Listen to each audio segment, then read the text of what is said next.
Evening, सभी को राधे राधे, जय माता दी। देखिए, आप सभी का जो पेपर है, आपको पता होगा यूपी टीजीटी पीजीटी का जो पेपर है अपने नियत समय पे होना था। और टीजीटी की जो डेट थी 14-15 मई, उसको पोस्टपोन करके कर दी गई है क्या, 21 और 22 जुलाई। बहुत लंबा एक समय कर दिया गया 21-22 जुलाई। और उसमें आप सभी को तैयारी अब पूर्ण रूप से, जिनकी तैयारी नहीं हो पाई थी, जो परेशान थे कि सर अभी हमारी तैयारी नहीं हो पाई है, हमें बहुत दिक्कत है, हम इन प्रॉब्लम को फेस कर रहे हैं और हम ये चाहते हैं हमारा ये हो गया वो हो गया।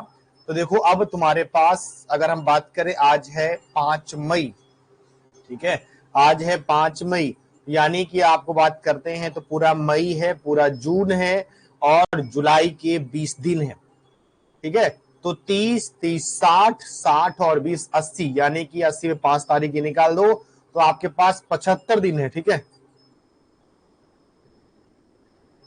तो अब आपके पास कितने दिन है? 75 दिन है। तो 75 दिनों में आपको करना क्या है? हाँ, कराची घूमने नहीं चले जाना ना, कराची घूमने नहीं जाना है, और आपको जो तैयारी है वो बहुत जबरदस्त तरीके से करनी है। क्लियर है? उसके अलावा अगर हम बात करते हैं, देखो आज ही मैं काफी सारी चीजें ऐड करा दूंगा यहाँ पे।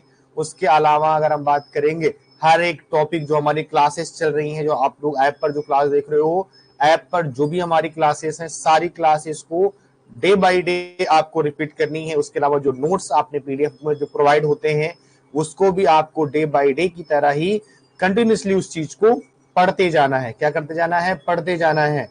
डेट बढ़ गई, इसका मतलब ये नहीं कि चलो भाई अब सो लेते हैं चादर तान के, और जो होगा आखिरी के 1 महीने या 20 दिन में हम उसको कवर कर लेंगे। याद रखना, कवर करने के चक्कर में हमेशा चीजें छूट जाती है।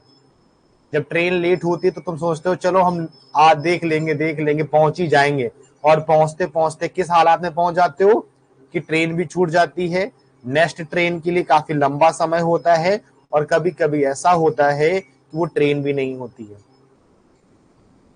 तो इस चीज को थोड़ा सा समझ कर रखिएगा। तुम लोगों ने उठाकर, हो सकता है कि बुक्स यानी किताबें, नोट्स वगैरह A to Z सब उठाकर अलमारी में रख दिया हो, और जब सुबह सुबह जब जाकर नहा धोकर जब भगवान की पूजा करने जाते हो तो एक बार खिड़की खोला, हाँ ये चित्रकला, ये मूर्तिकला, ये पाश्चात्य कला, ये रिवीजन नोट्स, ये कलाकार, और उसके बाद अच्छा बंद कर देते हैं। तब तक थोड़ा खा पी ले, सो ले, फिर पढ़ते हैं। तो ऐसे पढ़ाई नहीं होगी, ऐसे पढ़ाई नहीं होगी। उस चीज को फिर से कंटिन्यूसली स्टार्ट कर दो, रिपीट। जितना बर्तन को मांजोगे, याद रखना, जितना बर्तन को मांजोगे, जितना रगड़ोगे, उतना ज्यादा ही बर्तन चमकेगा। तो जितना ज्यादा यहाँ पर अपने आप को रगड़ोगे, उतना ज्यादा आप चमकोगे, ठीक है। इन चीजों को, इन बातों को समझकर रखिएगा। क्लियर? नहीं, देखो एक चीज बता दूं मैं, एक चीज मैं अपने एक्सपीरियंस तौर पे बताता हूं बेटा, कि ये आप ही नहीं कर रहे हो, ये आप ही नहीं कर रहे हो, ये सारे बच्चे कर रहे हैं।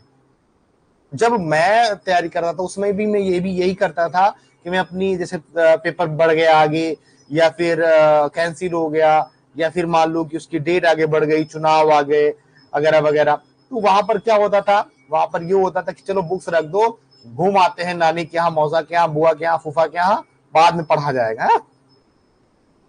क्लास 7th की मैं बताऊं बात आपको, कि ऐसा हुआ कि मेरे एग्जाम्स थे, ईयरली एग्जाम्स थे, या शायद 6 मंथली एग्जाम थे, और 7 या 8 सब्जेक्ट होते थे।